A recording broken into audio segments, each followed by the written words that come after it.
Au Maroc, toujours, la Chambre des conseillers a approuvé à l'unanimité le projet de loi portant octroi du statut de pupille de la nation aux enfants victimes du séisme d'Al-Haouz.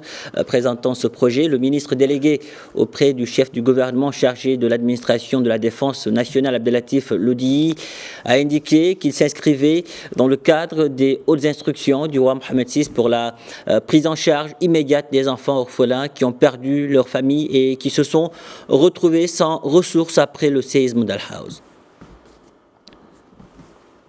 L'adoption de la résolution 2703 par le Conseil de sécurité de l'ONU confirme la dynamique de soutien international envers le Maroc dans le dossier du Sahara. Et pour Jean-Marie Heit, auteur, chercheur et analyste des politiques publiques à l'Université de Mulhouse, l'initiative marocaine convainc politiquement à l'international. Ensemble, nous l'écoutons.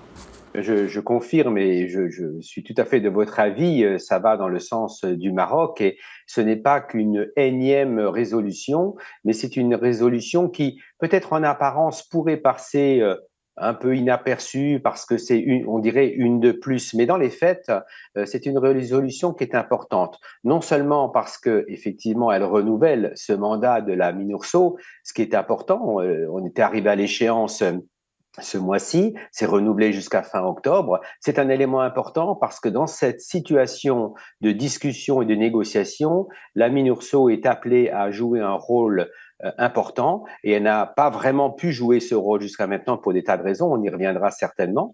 Mais l'autre élément important, c'est qu'en fait,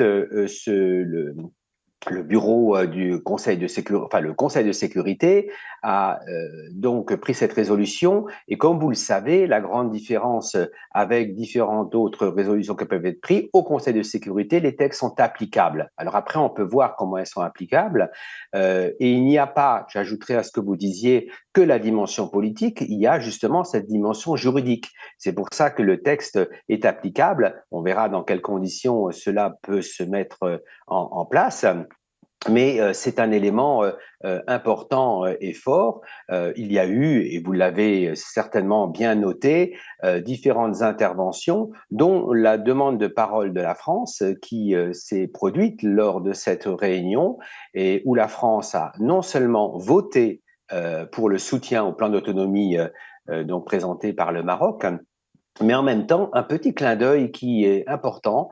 La France a rappelé que depuis 2007, donc toute la période de 2007 où se sont succédés les présidents Mitterrand, Chirac, Sarkozy, etc., la France a toujours maintenu cette position de soutenir. Et aujourd'hui, si la France a pris la parole, c'est qu'elle est aussi revenue pour dire qu'il est temps. Il est temps maintenant de l'appliquer, ce plan d'autonomie. Donc, ça veut dire que ce n'est pas simplement une phrase, c'est une volonté claire de la part de la France de rappeler qu'elle soutient ce plan d'autonomie. Donc, voilà quelques raisons. Il y en a d'autres, mais c'est les principales qui me sont venues à l'esprit en